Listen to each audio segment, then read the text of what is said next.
उसके बारे में हम आपको थोड़ा सा ब्रीफ देना चाह रहे थे जो आज की और डिटेल आई, उसके बारे में थोड़ा सा आपको बता दूं कि जो जजमेंट आई है वो आई है 2 केसेस जो फाइल किए थे। पूरन सिंह ने, जिसने अपने आप को एक याचिका डाली थी जिसमें पूरन सिंह ने अपने आप को महाराज जी का ड्राइवर कहा था। कोर्ट ने उसकी याचिका को मेंटेनेबल ही नहीं ठहराया और उसे वहीं पे ड्रॉप कर दिया। दूसरी याचिका थी एक दिलीप झा नामक व्यक्ति की, जिसने अपने आप को ये साबित करने की कोशिश की कि मैं महाराज जी का बेटा हूं और मुझे संस्कार की अनुमति दी जाए। कोर्ट ने इतनी डेट्स होने के बाद, इतनी हियरिंग्स होने के बाद, 5 महीने के बाद वो एक भी सबूत प्रस्तुत नहीं कर पाया और उसके चलते कोर्ट ने उसकी याचिका को भी अवैध ठहरा दिया और उसका बता दिया उसका कोई लोकस स्टैंडाई नहीं बनता।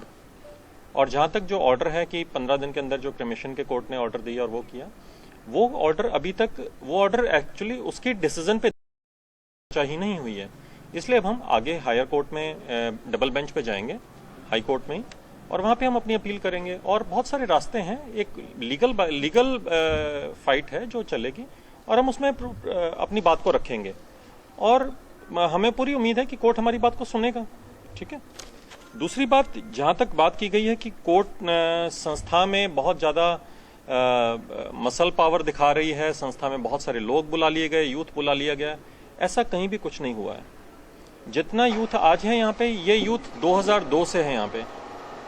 जितनी भी महाराज जी को थ्रेट परसेप्शंस पहले रही हैं, उन थ्रेट परसेप्शंस के चलते ही तभी पुलिस ने भी हमें, लोकल एडमिनिस्ट्रेशन ने, पुलिस ने हमें एडवाइस किया था कि एक लॉ एंड ऑर्डर मेंटेन करने के लिए और आश्रम की व्यवस्था बनाए रखने के लिए आप अपने सेवादारों की ड्यूटी लगाएं, उनको नियुक्त करें और वो आकर सारी चीजों को सारी व्यवस्थाओं का ध्यान रखें। उन्हीं व्यवस्थाओं के चलते ये सब जो सेवादार लगे हुए हैं, रेगुलर लगे हुए हैं, एक भी एडिशनल मैन पावर या एक भी एडिशनल फोर्स नहीं लगाई गई है संस्था की तरफ से। हम इसको पूरी तरह से खारिज करते हैं, डिनाई करते हैं, ऐसा कतई नहीं हुआ है। आश्रम की सभी गतिविधियां सामान्य रूप से चल रही हैं, जैसे हमेशा चलती आई हैं, उसी प्रकार से चल रही हैं। सारे सत्संग उसी प्रकार से हो रहे हैं, सब कार्यक्रम उसी प्रकार से हो रहे हैं, सब कुछ सामान्य है और कोई किसी प्रकार का क्योस नहीं है। और ना ही कोर्ट, कल से कुछ टीवी चैनल्स पे और अखबारों में भी आज लिखा हुआ कि प्रॉपर्टी का फ्यूड है, प्रॉपर्टी का डिस्प्यूट है। हमारी सबसे बड़ी अमूल्य धरोहर तो हमारा ज्ञान है और ज्ञान तो जितना बांटा जाए उतना बढ़ता है। इसलिए कहीं भी संस्था के अंदर कोई प्रॉपर्टी का डिस्प्यूट नहीं है। पिछले 10 महीनों में आपने देख लिया, कोई एक भी उंगली उठी हो, किसी एक व्यक्ति ने उठकर कहा हो। जो भी लोग कह रहे हैं समाज को करने के लिए, मिसगाइड करने के लिए ये सब बातें कर रहे हैं, ऐसा कतई नहीं है, ऐसा कहीं कुछ नहीं हुआ।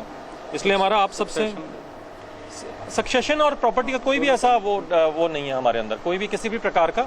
हमने इन बातों को पहले भी रखा है, आज दोबारा से रख रहे हैं, क्योंकि जितनी भी बातें पहले भी चली, और मुझे नहीं लगता कोई भी एक बात रह गई थी जब लोगों ने कहा कि आप बोल नहीं रहे। मुझे नहीं लगा कोई एक भी इतना सा पॉइंट रह गया था जिसपे हमने नहीं बोला।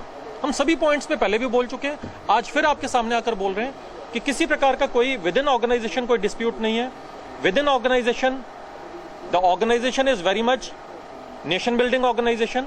We will never do any anti-national, anything which goes against the law and order of the nation, anything which is against the social order. ऐसा कतई नहीं संस्था करेगी। हम लॉ अबाइडिंग सिटीजन्स हैं और समाज के साथ, समाज का निर्माण का काम करते हैं, समाज के साथ मिलकर करते हैं। इसलिए हमारा आप सबसे करबद्ध निवेदन है कि किसी भी बात को हमें आपका सहयोग चाहिए। समाज में शांति व्यवस्था बनाए रखने का, समाज में अपनी बातों को, ज्ञान को, अध्यात्म को अच्छे से फैलाने का, अपनी बात को सब तक पहुंचाने का। इसलिए हमारा आप सबसे अनुरोध है कि जहां पर किसी भी प्रकार का कोई डिस्प्यूट नहीं है, कुछ नहीं है, अगर कोई चीज आपको लगती है, आप उसको बिना वेरिफिकेशन के प्लीज ना तो पब्लिश करें, ना ही ब्रॉडकास्ट करें। आपको कोई चीज लगती है, आप प्लीज बेझिझक होकर आप पूछिए। कई बार होता है, कई अननोन नंबर्स आते हैं, कई बार कोई कह देता है फोन पिक नहीं किया, जस्ट ड्रॉप ए मैसेज। आप मैसेज ड्रॉप कर दीजिए, आपका जरूर आपको जवाब देंगे। ठीक है।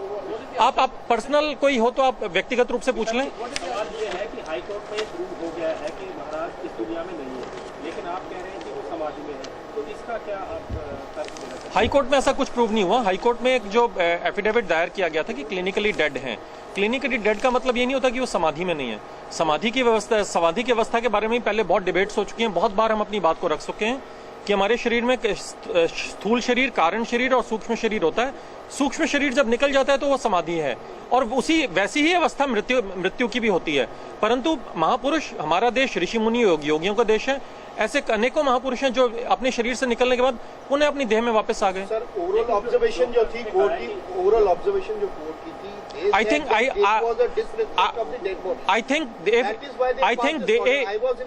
sir, I think if there are any other questions, you can personally ask us, and we will give you answers.